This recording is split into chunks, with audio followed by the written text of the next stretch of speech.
Нарны баяр нь хавар цаг айлчлан ирж байгааг бэлэгдэн золгодог түүхэндээ шөнийн цагаар өвгөн сахиус айл бүрт зочилж аз жаргал ив баялаг эрүүлэг бэлэгддэг цагаан сарын баяр юм а.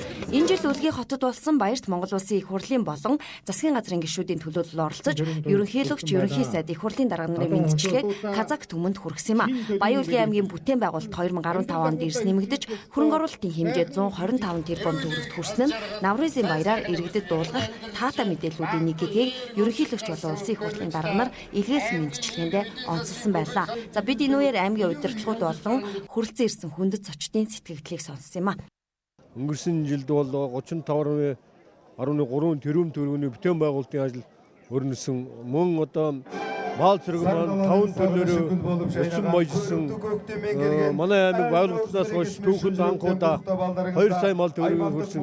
Тийм олон сайхан олон дамжуултуудаараа бид энэ шинэ оноо, шинэ Наврыз баярыг өгч байгаа билээ.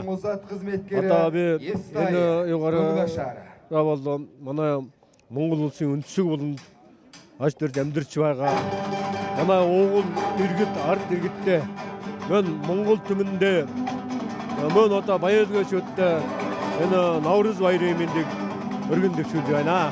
Энэ жилийн баярын онцлог бол Төв аймгийн одоо Монгол туурхтан чуулга Баян Үлгийн аймагт ирээд тэгээ Баян Үлгийн аймгийн драмын театртай хамтарсан тоглолт хийсэн байна. Энэ бол одоо Доомбор морин хуур хоёрын одоо уусал зохицол гэдэг ч юм уу. Их сайхан тийм Монгол туурхтны соёл гэдэг бол үнэхээр одоо гайхамшигтай гэдгийг харуулж чадсан тоглолтуудыг 3 өдөр дараална. Одоо Баян Үлгийн ард түмэнд, аймгийн ард түмэнд манай Бакей гишүүний санаачлага дэмжлэгтэйгээр зохион байгуулсан. Тэгээ энэ бол үнэхээр сонин содон байсан. Мөн одоо хүүхдүүд энэ жил 1000 гаруй хүүхэд доомбор тоглож байна. Тэгэхээр 1000 гаруй айлд доомрын чимээ жинкнээсээ одоо цангилсан ийм сайхан жил боллоо. Би бол хүүхдийн баяр боллоо гэж ингэж ойлгож байгаа. Их сайхан цаг агаартай байна. Үнэхээр хүмүүсийн сэтгэл санаа бол их өдрөг байна. Их ажиллаар өгцсөн байна. Одоо Наврыз баяраар бид нэр хөөхт байх үедээ ч гэсэн одоо айлаар одоо сахалтай айлаар одоо айл сахалтаар хэсэж одоо ингээд Наврызын хөжөө буюу Наврыз шөл уудаг байсан. Энэ бол айл болгоны одоо Наврыз шөл өөр ингэсэн амттай их сайхан байдаг.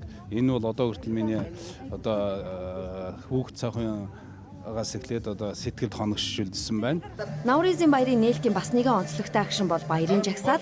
Энэ жагсаалд аймгийн бүх аж ахуйн нэгжүүд оролцож хүүхэд хөлд оруулах ёс, бүрэг дээр анх их урлаг, авахалж сорьсон морин дээр Казак үндэсний тоглоом наадгай, хувцас хэрэглэл, бүжиг, өв соёлыг харуулснараа онцлогтой байлаа. Надад энэ кара шуурга гэдэг бүжгийн талаар сонирхуулахгүй юу? За энэ бол Казак үндэсний бүжиг. Голцоо одоо баяруудаар бол бүжиглдэг, эрэгтэй эмэгтэй хослон бүжиглдэг тий.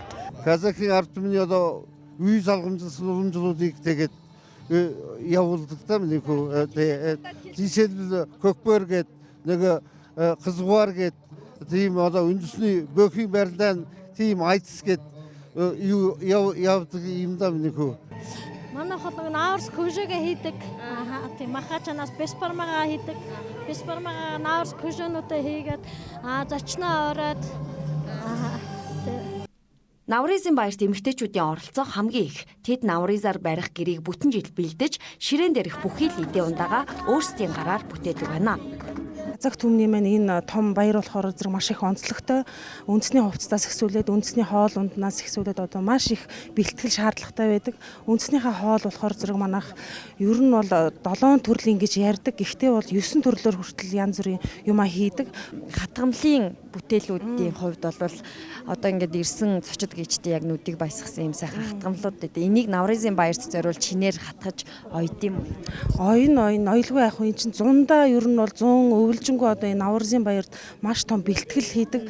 Одоо болохоор зэрэг энэ эсхий гэрээгээ бид нар одоо маш их зөвхөн гараараа чимгэлдэг одоо ийм бас ёс заншил руугаа эртдүүлдсэн юмгаа бас сэргээж одоо ингээд бас хийж байгаа. Одоо манай энэ арталт байж байгаа болохоор зэрэг энэ шинхэн буусан бэрийн одоо бэрдээ зориулж ийм одоо орыг засдаг байна. Тэгээд ер нь бол тэгээ гараараа бүх хэмээл гараараа хийнэ гэсэн ойлголттой. Навризын баяраар 41 айлд орж күс буюу шүл уудаг уламжлалтай мөн бүжиг бүжиж, дуу дуулж, орж ирсэн зочин бүрийг дайлдаг нь Монголын казакуудын соёлын маш том өв юм а. Баян улгийн казакууд мартагдсан зарим уламжлалаа сэргээхийн сацуу халах казакийн хамтарсан тоглолтыг энэ үеэр өргөн барьж 2 сая мал сүрэгтэй болсон зэрэг мэдээллийг дуулгасан нь энэ удаагийн Навризаар илүү баяр нэмсэн үйл явдал болжээ. Баян улгийн аймгаас тэгш жаргал адиа мэдээллээ.